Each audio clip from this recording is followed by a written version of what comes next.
So, tig-isa lang tayo ng question. Makausa na sila din. Makawala na sila. Huwag ka na may isa na. Huwag na. Huwag na. Siyempre, kailangan ko na ito. Kailangan ito. Kailangan na sa taon. Seryoso na, diba? Seryoso na yung game. Sabi sa'yo, may game. Ipagpagdaan mo kung di kita nagustuhan.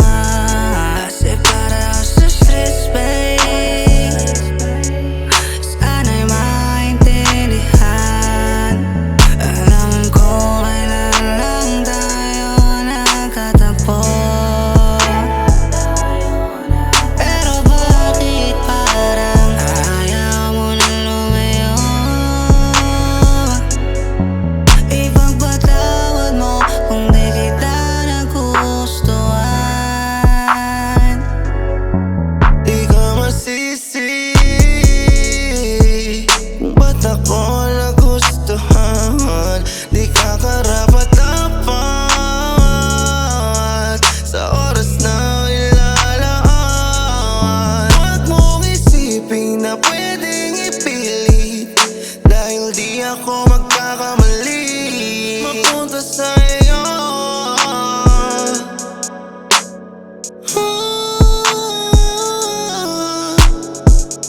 No, no, lamang ayaw ko sa'yo. Oh, kung nakaisa ka no more, ayos na ako sa solo. Girl, di ka para sa akin, pero gusto pa rin sa'kin.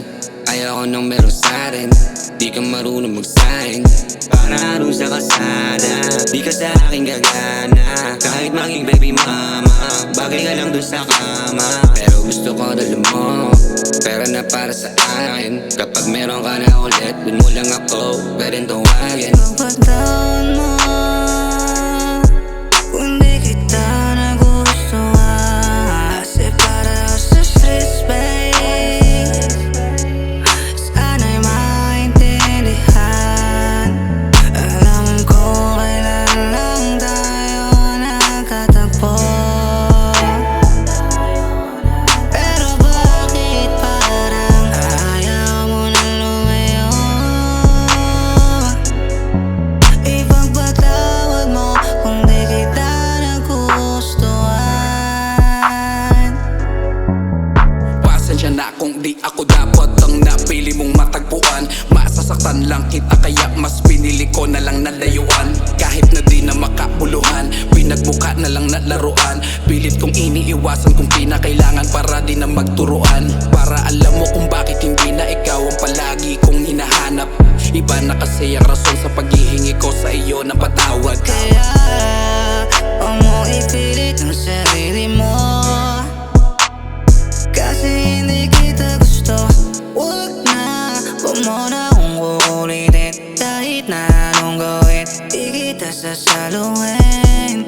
Ay huwag ka na magtanga, kasi kahit na maganda ka, babe, wala akong pake sa'yo. Ipagpagdaan mo